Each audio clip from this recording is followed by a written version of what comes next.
Hi, my name's Becky Buttons with Brick City Printing, and in this video I am going to go over Photoshop's new Generative Expand AI features for making buttons. So one thing that has plagued all of button makers throughout history is client provided art with no bleed. So a button is a three-dimensional object that has a face, sides, and then the image wraps all the way around to the back and goes underneath the pin back. And so the background of your graphic should expand like almost a half an inch, depending on the size of it, so that the graphic can wrap around. And what happens often is customers will provide you art with no bleed at all. So this is a prime example of that.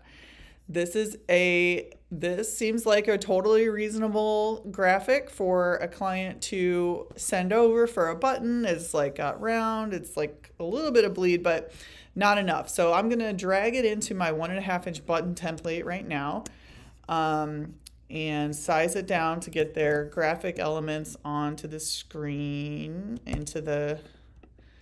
in the face line area there.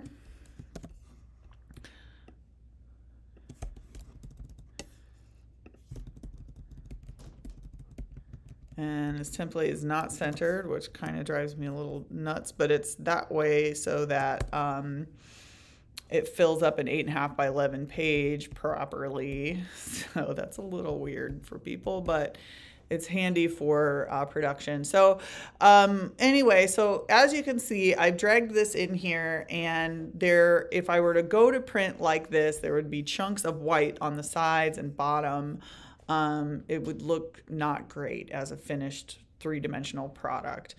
And in years past, you might have to you might have to go and select this area and fill it. And so it would be kind of a lot of work to fill all this in properly, right? So I'm just gonna drag this to the trash right now.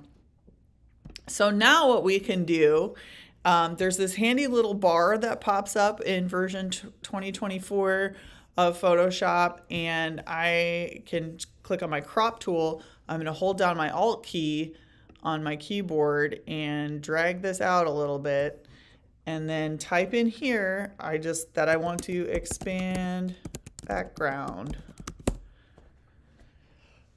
and then just let AI do its thing. This does tend to go a little rogue if you give it too much area to fill in. It didn't do it. It didn't do it right. Photoshop is messy.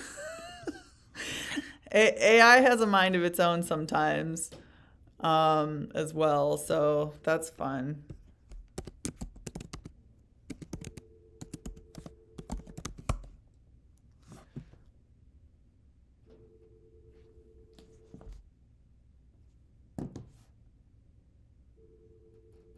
There it goes. That's a bit better. All right. I'm going to try it again because I think I need a little bit more than that. But I have found that if you expand the area too much, it kind of starts choking and it can't figure out what to do. So I'm going to expand background little bits at a time here. Let's see if that, so I'm a little new to this too. I'm still figuring out what tricks work best, but cool. So I think that we have something we can work with now. And as you can see, it's actually got these different layers with layer mask and everything. So I'm just gonna merge these together and drag this in.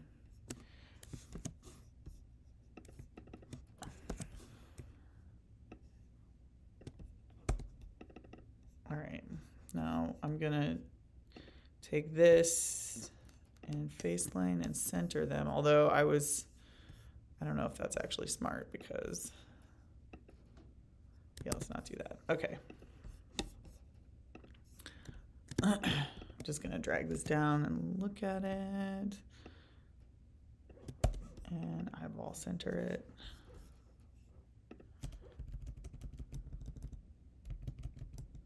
Okay, still a little off.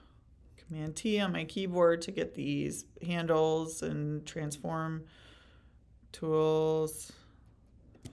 So it's probably about there. All right, so I still have some white over here and over here, but this is my bleed line. So that's all that's really gonna show up on my button. So this is good enough for a button. So I'm just going to use the cut line and mask this out so that it's round and turn my face line off. And then this one is good for production. All right, so now I've got this photo, which is the same issue, right? There's no bleed on here. Command T on my keyboard, Option to keep it centered, right? So if I turn this off, face line layer on,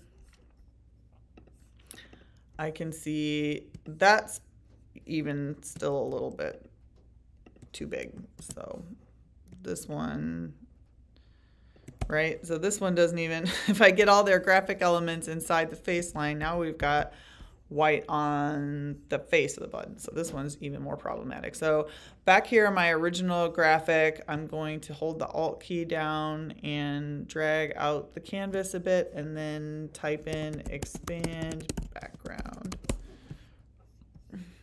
Over here, I'm going to throw this. Nope.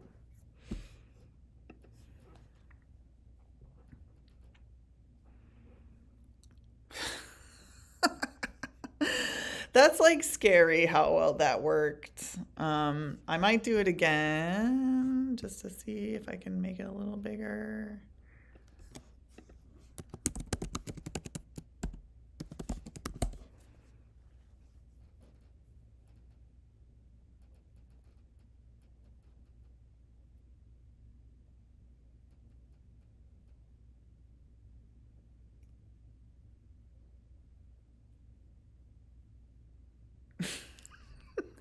That's not what I wanted. Okay, so Photoshop, like this this tool is really cool, but sometimes it does start doing weird things like that. So I don't know. I don't know about that.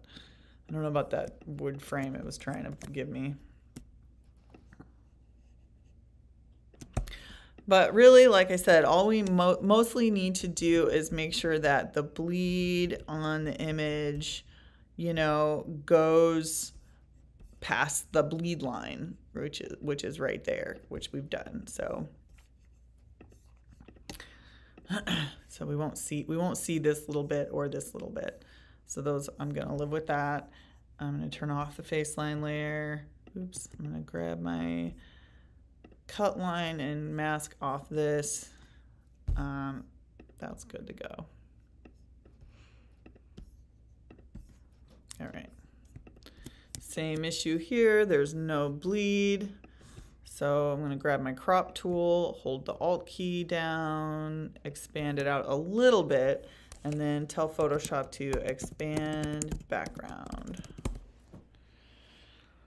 And then let AI do its thing. I was having problems with this one earlier too. It kept giving me those funky borders, which was not what I wanted. I had to do it like 3 or 4 times. See, that's, why are you doing that?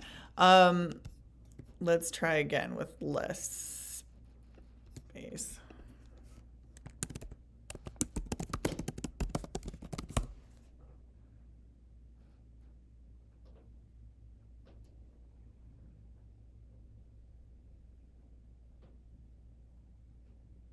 That didn't work either.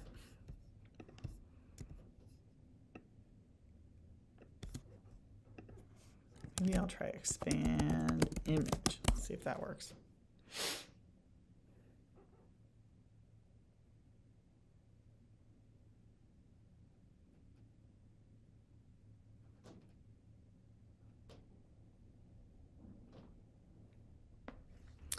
Close, but no dice. Let's try one more time.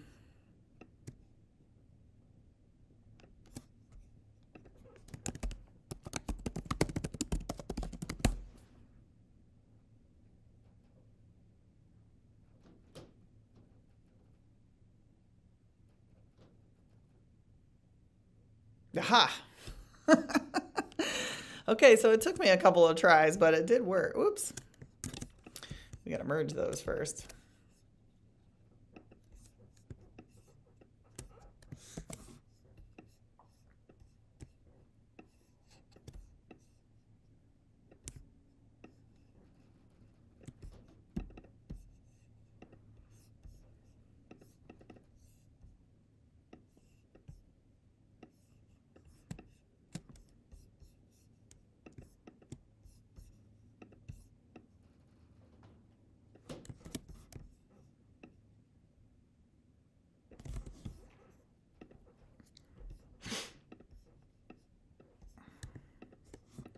I'm just putting a black circle back here because these little white bits are just kind of annoying me. But yeah. That's still not centered. So I'm going to move tool it around inside my mask. Okay. So that's pretty good. That's pretty good for a button. All right, and here is another one that has no bleed that we're gonna need to make some bleed on. So I'm going to hold the Alt key down to make a nice even square area all the way around my picture, and then tell it to expand background.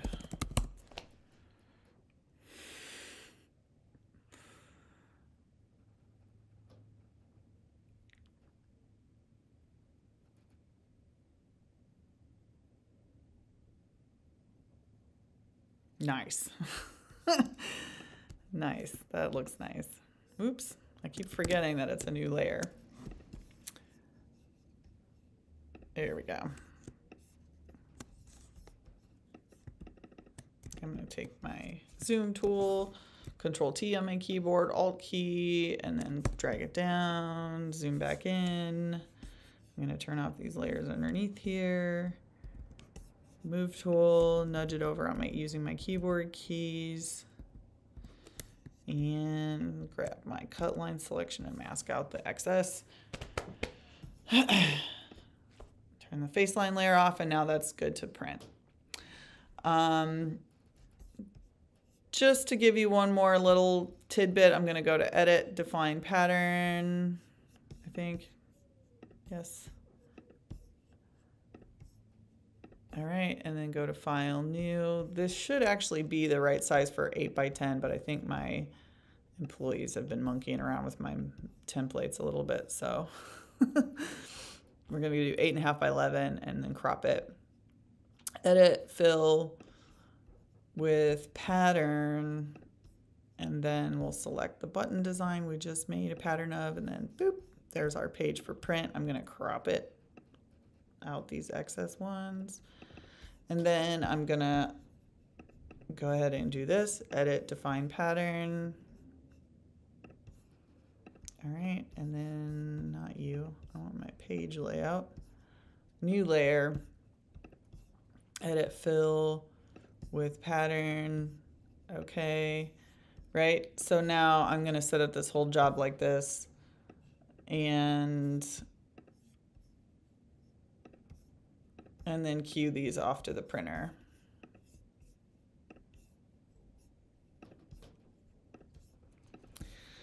All right, that's pretty much it for today. That is Photoshop's Generative Fill feature for buttons.